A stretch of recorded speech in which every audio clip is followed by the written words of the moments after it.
नमस्कार साथियों, आज जो हम लोग मानवाधिकार सुरक्षा एवं संरक्षण ऑर्गेनाइजेशन के जो कार्य चल रहे हैं उस क्रम में आज हम एक पहले काम के बारे में एक जानकारी आपको देना चाहते हैं कि किस तरह से ये कार्य होता है और किस तरह से हमारे जो संस्था के पदाधिकारी हैं, सदस्य हैं, उनको ये करना है।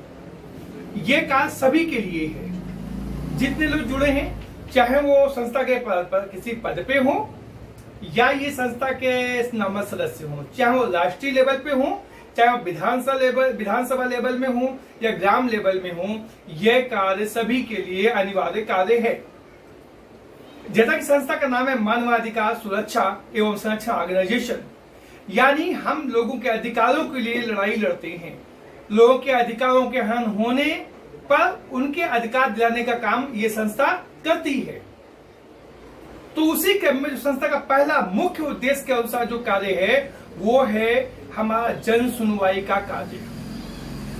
जन सुनवाई मतलब लोगों की समस्याओं को सुनना।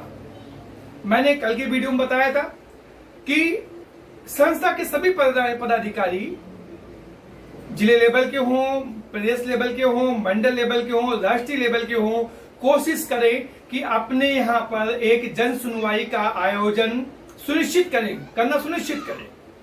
यह समस्या लेने का जो सिस्टम है इसको आप अपने अनुसार बना सकते हैं। मैंने कल बताया था वीडियो में आपको कि आप जो है जन सुनवाई हफ्ते में 1 दिन या अल्टरनेट वीक में, मतलब महीने में 2 दिन, 3 दिन, 4 दिन, जैसा आपकी सहूलियत हो उस अनुसार आप इसको करिए। वैसे संस्था जो है प्रत्येक रविवार को अपने कार्यालयों में जन सुनवाई के आयोजन करती है, लेकिन लॉकडाउन की वजह से अब ये आयोजन सोमवार को हो रहा है। फिर भी आप लोग इसको अपनी इच्छा अनुसार, अपनी सुविधा अनुसार कर सकते हैं। हमें करना क्या है कि अपने घर पर, अपने कार्यालय पर हमें एक बोर्ड लगाना है कि यहाँ पर जन समस्याएं सुनी जाती हैं। प्रत्येक रविवार को या जो भी आपका टाइम शेड्यूल हो वो टाइम शेड्यूल लिख के लगाइए। उसमें टाइम लिखिए, 2 घंटे 3 घंटे, जिस समय से आपको सहूलियत लगे उस समय उस दिन लिख करके बोर्ड लगा दीजिए। लगाने के बाद ये सुनिश्चित कर लीजिए कि उस दिन आपको जो बैठना है जन समस्याएं लेने के लिए। अब हम बात करते हैं कि शिकायतें कैसे लेनी हमको है, शिकायतों पे कैसे हमें कार्रवाई करनी है, किस तरह शिकायतें हम ले सकते हैं, ये हमें मालूम होना अति आवश्यक है। तो सबसे पहले हमें ये बताना चाहते हैं आपको हम कि हम सेकेंड लेवल शिकायत लेते हैं। सेकेंड लेवल का मतलब होता है कि पहले वो पीड़ित व्यक्ति अपने संबंधित विभाग में जाए, जिस विभाग से पीड़ित है या जिस विभाग की समस्या है उस विभाग में अपनी समस्या को लेकर जाए, वहां पर प्रार्थना पत्र दे जाके। यदि वो प्रार्थना पत्र नहीं लेते हैं या प्रार्थना पत्र लेने के बाद उस पर कार्रवाई नहीं कर रहे हैं, एक लंबा समय निकल गया है, तब आप वो समस्या संस्था के पास लेकर आओ। संस्था समस्या लेगी आपकी और आप उस समस्या को लेने के अधिकारी हैं। मेरी बात समझ गए? सेकेंड लेवल का मतलब कि पहले वो संबंधित विभाग को जाकर दे, फिर उस विभाग के रिफ्यूज करने पर या उस पर कार्रवाई ना करने पर वो हमारे संस्था के पास आएगा और तब हम उसकी कंप्लेन या शिकायत लेंगे। शिकायत के लिए कोई बहुत बड़ी फॉर्मेलिटीज नहीं करानी हम लोगों को है। एक पीड़ित व्यक्ति जब हमारे पास आ रहा है, हम नॉर्मल वे पे शिकायत लेंगे उसकी, यानी एक नॉर्मल पेपर पर अपनी शिकायत लिख के हमें दे दी। हमें बहुत बार नहीं कि एफिडेविट लेके आओ, ये करके कुछ नहीं करना।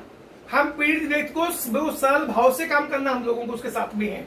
यानी एक नॉर्मल पेज पे शिकायत लिखे, सेवा में जो आपका पद है, आप सदस्य है या पदाधिकारी जो भी आप हैं, अपने नाम शिकायत लेने के आप अधिकारी हैं हमारे यहाँ पर। सेवा में अपना पद लिखवाइए, जिले का नाम लिखवाइए या जो इस कार्यालय के आप पदाधिकारी वो नाम लिखवाइए उसमें। मान लिया आप जिले अध्यक्ष है, सेवा में जिलाध्यक्ष, जहाँ के जिलाध्यक्ष वो सिटी का नाम हो गया। फिर मानवाधिकार सुरक्षा एवं संरक्षण ऑर्गेनाइजेशन, फिर क्या विषय क्या है, किस वजह शिकायत ले, विषय पड़ गया। इसके बाद वो अपनी बात को पूरी लिखेगा, जो सच्चाई है। कतई शिकायतों में कोई भी तोड़ मरोड़ नहीं करना हमको है। जो सच्चाई है वो व्यक्ति लिख करके आपको दे देगा। साथ में उसके आधार कार्ड की कॉपी हम लेंगे, साथ में उसकी हम। शिकायत लेते समय हमें इस बात का ध्यान रखना है कि यदि शिकायत किसी न्यायालय में लंबित है तो उस शिकायत को हम नहीं लेंगे, क्योंकि माननीय न्यायालय सर्वोपरि होता है। हम उस शिकायत को नहीं दे सकते हैं, मतलब शिकायत न्यायालय में नहीं होनी चाहिए। नंबर 2, अब कौन शिकायत लेने में क्या करना, ध्यान देना है आप मेरी बातों पर। यदि कोई सरकारी कर्मचारी है तो उसकी शिकायत लेने से पहले आप उस कर्मचारी से, उस सरकारी अधिकारी से पूछो पहले कि आपकी सेवा नियमावली में शिकायत देने का सिस्टम देख लिया है। हर विभाग की एक सेवा नियमावली होती है, उस सेवा नियमावली को वहां के कर्मचारियों को पालन करना होता है। कई जगह ये होता है कि यदि विभाग के कर्मचारी को कोई समस्या है तो सर्वप्रथम वो अपनी शिकायत वहां लेवल होते हैं कि इस लेवल तक देगा पहले अपने विभाग में। यदि वहां सुनवाई नहीं होती तब वो बाहर जा सकता है। कहीं ऐसा ना हो कि वो डायरेक्ट शिकायत आपको दे रहा है या अपने पूरे जो सेवा नियमावली में बातें लिखी उसको बिना पालन किए आपको शिकायत दे रहा है और आपने शिकायत पे कार्रवाई कर दी, तो क्योंकि आपने तो कार्रवाई कर दी, शिकायत दी इसलिए कार्रवाई कर दी, लेकिन उस व्यक्ति ने सेवा नियमावली का उल्लंघन किया है, इसलिए विभागीय एक्शन भी उसके ऊपर हो जाएगा। तो इस बात को ध्यान रखें कि सरकारी कर्मचारी जब कुछ शिकायत देता है तो उसकी सेवा नियमावली के अनुसार ही हमें शिकायत लेनी है।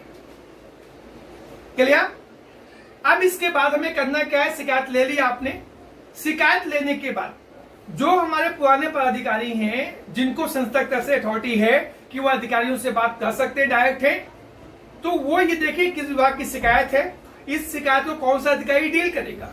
तब आप उस शिकायत को संबंधित विभाग के अधिकारी से बात करिए, ये शिकायत हमारे पास आई है, इस पे कार्रवाई क्यों नहीं की आपने, मैटर बड़ा लगता है, मैटर ज्यादा है, लगता है पास से काम नहीं चलेगा, तो आप लेटर हेड पर लिख करके उस संबंधित विभाग को भेजेंगे, आप उस संबंधित अधिकारी को भेजेंगे शिकायत को कॉपी लगा के ये शिकायत संस्था के पास आई है, इस पर उचित कार्रवाई की जाए।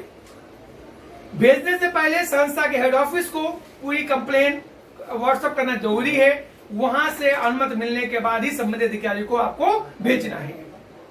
ये इसलिए होता है कि शिकायतों में कोई गड़बड़ी न हो, हम जो चीज भेज रहे हैं उसमें कोई चीज छूट न जाए, इसलिए आपको ऑफिस को भेजना जरूरी है। ऑफिस में जो शिकायत पे काम करने वाले जिनको काफी सालों का अनुभव है वो उस चीज को एक बार रिव्यू कर लेंगे, देख लेंगे, तब आपको कह देंगे ओके आप भेज सकते हैं। अब जो नए लोग जुड़े हुए हैं वो लोग प्रथम कार्य शिकायत लेने के बाद उनको भी शिकायत पे कार्रवाई नहीं करनी है, वो शिकायत को हेड ऑफिस के व्हाट्सएप नंबर पर भेज देना है। हेड ऑफिस उस पर कार्रवाई सुनिश्चित करेगा और उस कार्रवाई की प्रति आपको उपलब्ध कराएगा।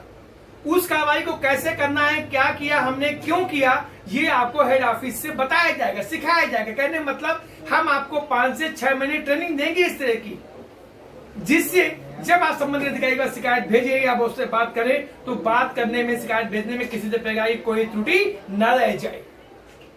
तो जब तक आपको संस्था से अनुमति नहीं मिलती है, लिखित अनुमति नहीं मिलती है, तब तक आपको शिकायतें नहीं भेजनी है।